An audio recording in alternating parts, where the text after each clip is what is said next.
Today, we are going deep into one of the world's biggest financial scandals, but we're going to look at it from a really unique angle, through the eyes of the government auditors who had to untangle this absolute mess.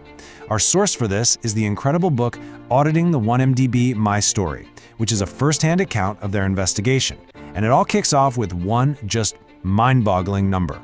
Here it is, 55 billion ringgit. By October 2015, this was the principal amount of debt that the 1MDB group was sitting on. To put that in perspective for you, that's over 11 billion US dollars. I mean, just an astronomical amount of debt for a state investment fund.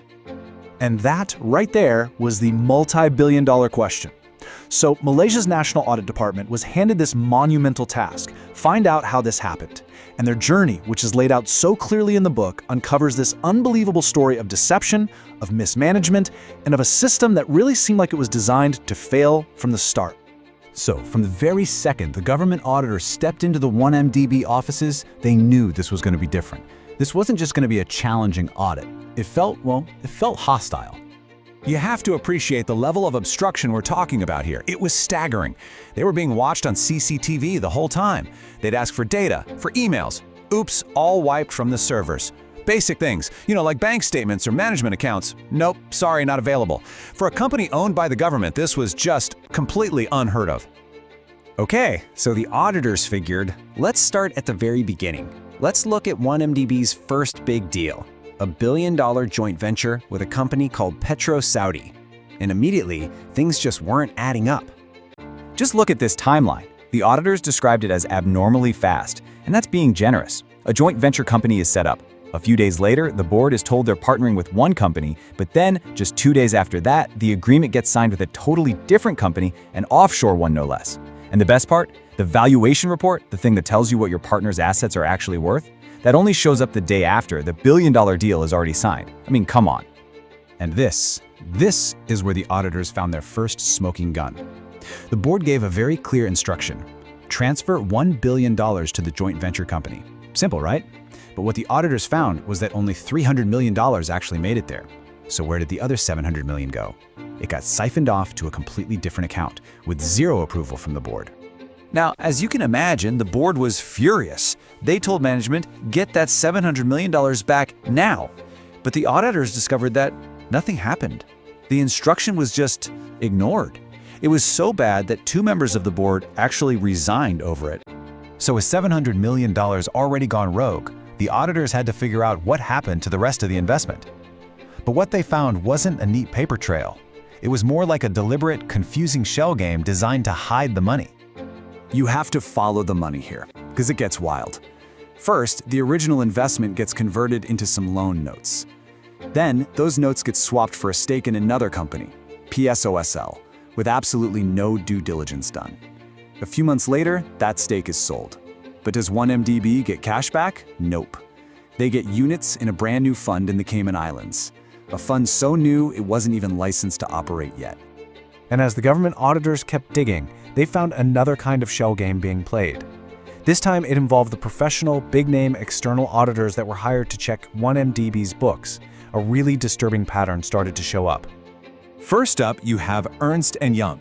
They were fired in 2010. And why? Because they started asking the tough questions about that first Petro Saudi deal. They wanted proof of the asset's value and ownership. When 1MDB couldn't give it to them, Ernst & Young was shown the door. So, next in line was KPMG. They lasted a few years until 2013, and their time was up the moment they refused to sign off on the books. They couldn't prove the value of those, you guessed it, mysterious investments in the Cayman Islands.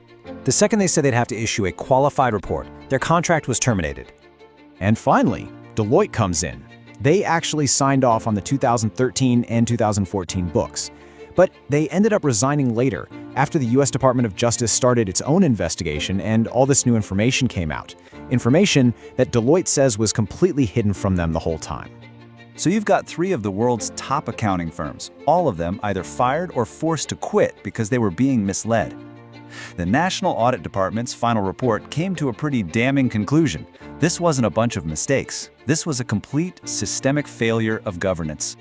I mean, listen to this statement from Deloitte. After the DOJ revealed what was really going on, Deloitte basically said, hey, if we had known this, our audits would have been totally different. And then they said that their own past audit reports should no longer be relied upon. They essentially took back their own work. It's stunning. And KPMG did the exact same thing. As soon as the government's own audit report was made public, giving them info they say they never had, they also formally withdrew their past opinions. They told the world, do not rely on our old reports. So in the end, the government audit just painted this devastating picture. Big decisions were rushed. The board was lied to with bad information. Management went rogue, doing things without approval and sometimes doing the exact opposite of what the board told them to do. They even sent different versions of their financial statements to different official agencies. It was just a complete and total breakdown of any checks and balances. And that really brings us to the biggest, most critical question in this whole saga.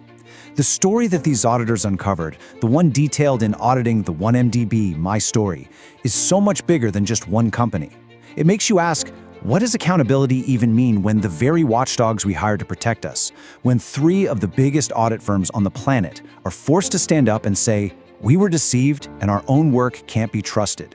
It's a question that really gets to the very heart of our entire financial system.